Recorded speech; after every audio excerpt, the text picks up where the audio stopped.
Hi అండి, welcome back to crazy Sravyasri vlogs. Today special chicken pakodi అండి. చాలా టేస్టీగా క్రిస్పీగా చేసుకోవచ్చు. నేను చెప్పే ప్రాసెస్లో చేసుకుంటే మీకు అచ్చం బండివే స్టైల్లో వస్తుంది. పైన క్రిస్పీగా చాలా టేస్టీగా వస్తుందండి చికెన్ పకోడీ. మీరు ఈ చికెన్ పకోడీ చేయడంలో ఎక్స్పర్ట్ అయిపోతారు, అంత టేస్టీగా కుదురుతుంది. లేట్ చేయకుండా ప్రాసెస్ చూద్దాం. అలాగే నా వీడియో కనుక ఫస్ట్ టైం చూస్తే లైక్ చేయండి, షేర్ చేయండి, సబ్స్క్రైబ్ చేయండి. మీరు సబ్స్క్రైబ్ చేయడానికి కొంచెం ఎంకరేజింగ్గా ఉంటుంది. నేను పెట్టే ప్రతి వీడియో మీ వరకు వస్తుందండి. ముందుగా ఒక హాఫ్ కేజీ చికెన్ తీసుకొని శుభ్రంగా వాష్ చేసుకుని తీసుకోవాలండి. చికెన్ అనేది పెద్ద ముక్కలు ఉండకూడదు, అలాగే మరి చిన్న ముక్కలు ఉండకూడదండి. మీడియం సైజు కింద కొట్టించుకురండి. ఈ చికెన్ని శుభ్రంగా వాష్ చేసుకున్నాక హాఫ్ టీ స్పూన్ పసుపు, half teaspoon salt, half lemon, ఒక 2 స్పూన్స్ అల్లం వెల్లుల్లి paste, 1 teaspoon garam masala, 1 teaspoon ధనియాలు జీలకర్ర పౌడర్, అలాగే 2 టీ స్పూన్ల కారం, అలాగే ఒక 5-6 పచ్చిమిరపకాయలు సన్నగా చీరును వేసి, అలాగే కొంచెం కరివేపాకు కూడా వేసి, అలాగే ఒక 2 టీ స్పూన్లు వరిపిండి, అదేనండి బియ్యం పిండి, అలాగే ఒక 2 టీ స్పూన్లు కార్న్ఫ్లోర్ కూడా వేసి, ఇప్పుడు ఇందులో ఒక ఎగ్ని పగలగొట్టుకుని వేసుకుందాం. నేను తీసుకున్న క్వాంటిటీకి అయితే ఒక ఎగ్ అయితే కరెక్ట్గా సరిపోద్దండి. మీరు ఎగ్ బదులు శనగపిండి కూడా వేసుకోవచ్చు. ఈ ప్లేస్లో 1.5 టీ స్పూన్ శనగపిండి కూడా వేసుకోండి, ఒకవేళ ఎగ్ వద్దు అనుకుంటే. ఇప్పుడు వీటిని అన్నిటిని బాగా కలుపుకోవాలండి. ఈ విధంగా వీడియోలో చూపిస్తున్న విధంగా కలుపుకోవాలి. ఈ మసాలా అంతా పిండి మనకి చికెన్కి బాగా పట్టించేటట్టు ఇలా ఈ విధంగా బాగా కలుపుకోవాలండి. మొత్తం చికెన్కి అంతా బాగా పట్టించాలి. అప్పుడే మనకి చికెన్ పకోడీ అనేది చాలా చక్కగా వస్తుందండి. ఈ విధంగా బాగా కలుపుకొని ఇప్పుడు ఇలా మద్దన చేస్తున్నట్టు మళ్ళీ ఇంకొక 5 నిమిషాలు ఇలా బాగా కలుపుకోండి. మనం ఎంత బాగా కలుపుకుంటే అంత బాగా వస్తుందండి చికెన్ పకోడీ అనేది. ఈ విధంగా బాగా కలుపుకోవాలండి. ఒక 5 నిమిషాలు అయినా సరే మనం చాలా జాగ్రత్తగా మొత్తం అంతా బాగా పట్టించేటట్టు కలుపుకోవాలండి. ఇప్పుడు ఈ విధంగా కలుపుకొని పక్కన ఒక 1 అవర్ పెట్టుకోండి. ఫ్రిడ్జ్లో అయితే ఒక అరగంట సేపు అయినా నాననివ్వాలండి చికెన్ని. ఇప్పుడు స్టవ్ వెలిగించుకుని ఒక బ్యాండీ పెట్టుకోండి.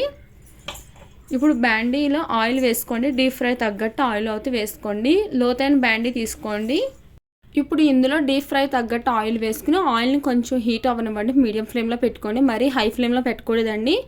నేనైతే ఒక హాఫ్ అన్ అవర్ ఫ్రిడ్జ్లో పెట్టుకున్నానండి చికెన్ని. చికెన్ బాగా నానింది. ఒకసారి ఈ విధంగా బాగా కలుపుకుని ఒకసారి ఆయిల్ మనకి హీట్ అయిందా లేదా అనుకుని చిన్న పీస్ వేసుకొని చూసుకోండి. ఈ విధంగా ఉన్నప్పుడు మనం ఇలా చికెన్ పకోడీ కింద వేసుకోవడమేనండి. ఇలా ఎన్ని పడితే అన్ని వేసుకోండి. మనం ఖాళీగానే ఫ్రై చేసుకోవాలి ఎప్పుడైనా సరే చికెన్ పకోడీకి. అప్పుడే మనకి పైకి క్రిస్పీగా లోపల సాఫ్ట్గా కుక్ అవుతుంది పకోడీ అనేది. ఈ విధంగా ఖాళీగా వేసుకుంటూ ఫ్రై చేసుకోండి. మీరు వేసిన వెంటనే గరిటె పెట్టకూడదండి. ఒక 2 నిమిషాలు అలా వదిలేయండి మీడియం ఫ్లేమ్లో పెట్టుకుని. ఆ తర్వాత ఇలా గరిటెతో కలుపుకుంటూ ఫ్రై చేసుకోండి. ఇలాగ 2 నిమిషాలకు ఒకసారి గరిటెతో కలుపుకుంటూ బాగా ఫ్రై చేసుకోవాలండి. అప్పుడే మనకి పైన క్రిస్పీగా లోపల సాఫ్ట్గా చికెన్ అనేది బాగా ఫ్రై అవుతుంది. అలా వదిలేయకూడదండి. మీడియం ఫ్లేమ్లో పెట్టుకుంటూ గరిటెతో మధ్య మధ్యలో కలుపుకుంటూ బాగా ఫ్రై చేసుకోవాలండి. మనకి గోల్డెన్ థిక్ బ్రౌన్ కలర్ వచ్చే వరకు బాగా ఫ్రై చేసుకోవాలి. నేను వీడియోలో చూపిస్తున్న విధంగా ఫ్రై చేసుకొని ఒక స్టైనర్తో కానీ చిల్లుల గిన్నెలో కానీ తీసుకుని నూనె అంతా వాడదేవుకోవాలండి. మనకు నూనె అనేది కూడా ఎక్కడ లాగదు. నేను చెప్పే ప్రాసెస్లో చేసుకుంటే మీకు నేను చూపిస్తాను. ఒక స్టైనర్తో ఈ చికెన్ పకోడీ అంతా తీసి నూనె అంతా ఈ విధంగా వాడదేవుకోవాలండి. నేను నూనె ఎంత అవుతే వేసినా అంత అలాగే ఉంది. చూసారా, మీరు అబ్జర్వ్ చేశారండి, నూనె అస్సలు లాగదు మనకి ఎక్కడని. ఇప్పుడు ఒక ప్లేట్లో తీసుకుని సర్వ్ చేసుకుందామండి.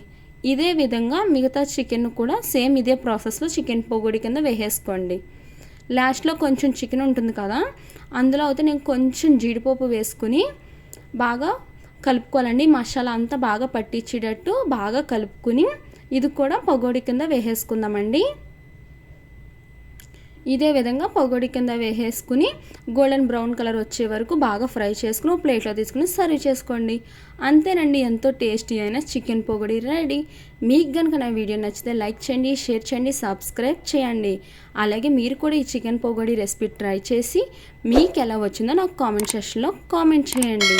మరిన్ని రెసిపీస్ కోసం నా ఛానల్ని సబ్స్క్రైబ్ చేసుకోండి. Thank you for watching.